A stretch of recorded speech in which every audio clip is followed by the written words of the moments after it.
The first submission we're going to take a look at is the main submission from north-south, which is the north-south choke. I do not typically use this and get it effectively. It's a very tough choke to get.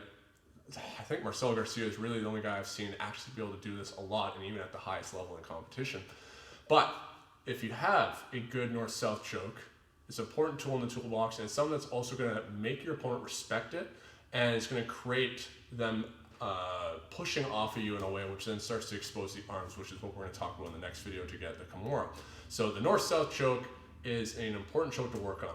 It is a blood choke or strangulation, whatever you want to call it, where we are creating a triangle where there's the backstop, which is the bottom of our forearm. Our bicep is one side of the triangle, including the arteries on one side of our opponent's neck, and our lats, our ribs, are going to be the other side, including the arteries. So it's a finicky one to get used to, and it takes a lot of pulling your weight back and moving your hips away from your opponent to get low enough to make this effective. I'll turn all the way around because I'm really only good at this with my right arm. So what I need is I need to have my arm out over top of my opponent's shoulder, so it's going to be able to wrap around his neck. So if your arm is on this side, we are going to have to move it. It can be a telegraph, so that's where usually one in, one out is going to now give me the ability to attack this much quicker. I need to keep Corey's chin turned away from me. If he can turn his chin into me right now, it's completely shut down. We can still recover from it, but I need to be able to adjust and be able to pin his chin, accessing his lever so it's stuck to the side. So I'm going to have a clear line of attacking his neck. What I need to do from here is bring my arm underneath. So once I have pinned him with my lats to lock his head in place, I can then start to bring my elbow back super tight to his head, not creating an open elbow here. So I'm able to go underneath and start to bring this really tight where my elbow and my bicep starts to come in contact with the side of his neck, because I need that to cut off that side of the carotid artery. Now, the harder part here is my lats to be able to access into his neck. So what I have to do from here is I need to keep my head super low because he's going to be trying to push my head away. I'm going to drop my head to the side. I can now bring this arm out so that I have both arms over top of his shoulders, not controlling the inside space any longer underneath his armpit and between his hips. So that I'm able to push myself back and adjusting myself, and maybe like wiggling back slightly because I still want to make sure that his chin stays off on the side here. I'm going to drop myself down. My head's going to start to go to the side of his shoulder and his chest. And now from here, continuing to drop back. Try not to do it even with both arms at this point. Just do it with one arm. So I can have this posted out or dealing with his arms. I'm just going to continue to fall back here. And then I can start to slowly apply a squeeze. It takes a lot of finesse, like I said, to be able to kind of work this in.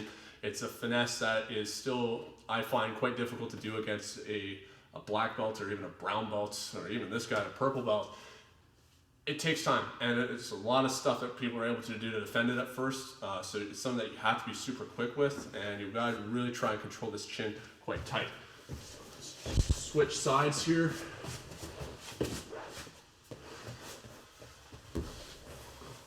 As I'm here, I'm checking the hip on this side. I have this arm out ready to go. I start to immediately cinch it in. As I am, I have to drop my hips either before or at the same time because it's a dead giveaway what I'm going for right now.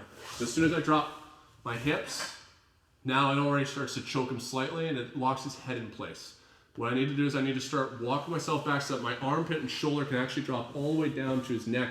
I can keep my arm here at first, but what I am going to have to look to do is now get by this arm in some way. So I can either go through the inside, or because of where his arm's at, I can even go all the way out because his arm's quite externally rotated and he's weak from here. Here. My bicep is tight to the right side of his neck, cutting off those carotid arteries. What I now need to do is adjust myself and get my ribs down here. I like to check here or against the arm so I can bring my head down low here because it's all about lowering myself.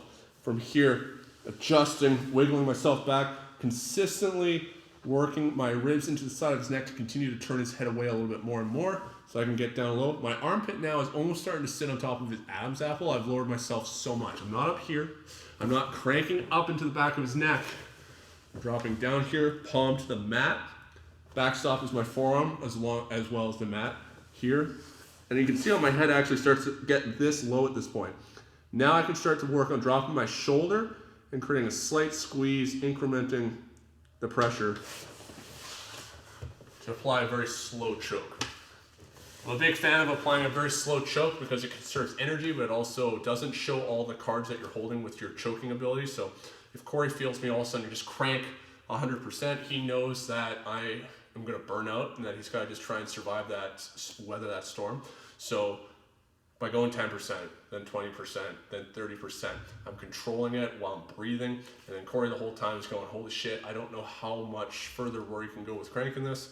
And I think it's something I heard at a very early stage of my grappling development where really stuck with me, so it's something I try and stick with. So that's the north-south choke. It's very difficult to do. It takes a lot of practice, but it's something that you should be working on because just like a good jab in boxing, if you don't have that good jab, you're not going to create the respect or the responses that you need from your opponent. That's then going to make them create vulnerability to set up the big cross, or for us, it's going to be the kimura, which we're going to go over in the next video.